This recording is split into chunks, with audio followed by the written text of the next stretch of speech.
are used to abnormality in our country, particularly when you have the culture of executive immunity or presidential impunity. We are then tempted to feel that such anomalies are the proper thing. There's no provision of the Nigerian Constitution that allows the president or anybody for that matter to remove an elected official.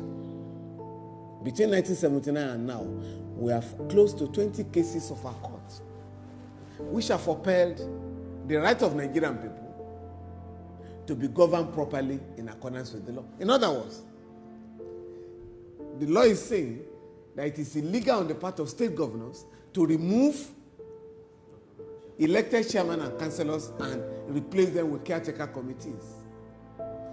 Under the Constitution, you can only remove a governor by impeachment, by resignation, or on account of ill health. In the case of a legislator, you can only remove him or her by the process of recall.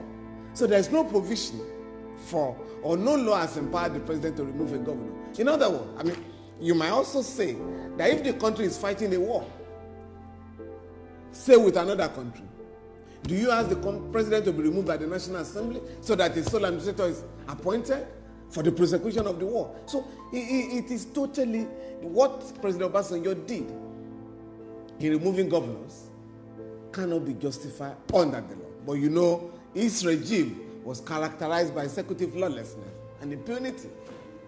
Can decide to appoint a few people to help him and all that. They don't now need to be confirmed by anybody and all that. I think that's what it means. So what will be the role of the National Assembly now following this declaration of emergency? Well, I think the Constitution says very clearly that the National Assembly will have to approve it. Right. Yes, and then, of course, if there's any other regulation that needs to be made or any other thing, according to the Constitution, that's what we will have to do in the National Assembly. What will that process entail? Well, the process will be that tomorrow, the Senate President and the Speaker on one side, they will read the proclamation and words, and then we'll ask for... Will it involve a joint sitting of the two houses? Usually not. Right, because you said the President will sit next to the Speaker. Yeah, usually not. Right. Joint sittings are done basically when we have to receive the budget. Right. So I think that the deliberations will be different and done.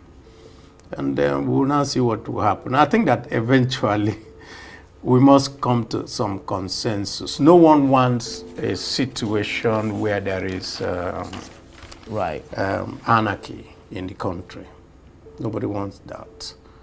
But did it look to you like at River State was heading towards anarchy? I didn't see it. I thought that there was still a window, to fix things, but then a window for a political settlement. For a political settlement. Right. I thought that there was still a window, but well, it has happened. We have to deal with it. Right. Okay. Well, I want to thank you for being very benevolent in your answers, although you were rather cagey in your answers. The impression it creates is very, very wrong, in my opinion. And I think the president should have been more presidential. Whoever wrote that speech did not do the president any favors at all, because the impression is the person that usually wins has won again. So.